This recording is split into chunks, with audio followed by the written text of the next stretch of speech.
are now watching Showbiz Now, your daily showbiz update.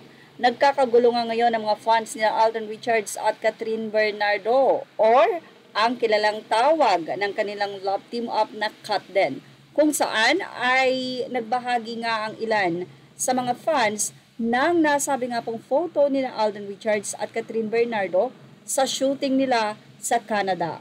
Dahil nga magkasama na sila Alden at Catherine, ay marami na nga ang natutuwa at ngayon ay ilang buwan nga daw na magkakasama ang dalawa dahil na rin nga sa Hello Love Again na kanila nga pong pelikula.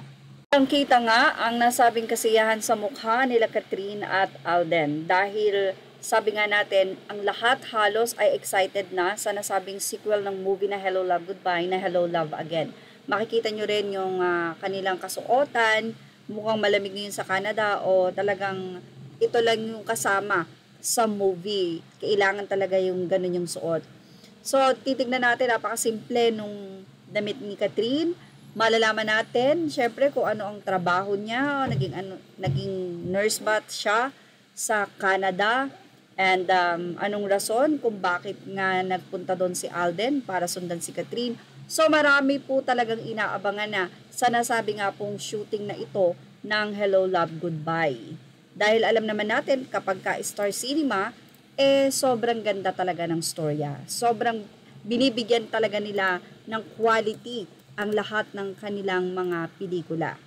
And syempre, makikita nyo pa rin no, yung pag-alalay ni Alden Richards kay Catherine. Kasi ito ay parang behind the scene na photo ng mga fans kung saan ay nag-start na nga silang mag-shooting.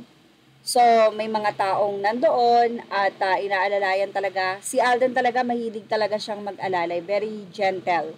At syempre, ang hinaabangan ng mga fans yung promotion nito. Yung kanilang pagsasama sa mga interviews. Yun yung mga nakakatuwa na pakakaabangan natin. And wow, malapit na. It's November. Ayon nga kay Catherine Bernardo, overwhelmed talaga yung nararamdaman nila dahil sa wakas nga daw, nangyari na yung pinaplano pa lamang na movie. Na kay tagal-tagal nga inaantay na itong si Alden at si Catherine ay mayroong kanya-kanyang mga project. Ang tagal din nilang hindi nakapagsama. Kumbaga ang mga fans sobrang nainip. Ngayon tila hindi naman magsasawa. Pero talagang puro ayuda ang maibibigay nga daw ng mga fans. So ano kayang masasabi dito ng mga Cut Den fans? Ilagay na ang iyong opinion dito sa ating comment section or reaction. Thank you for watching Showbiz Now.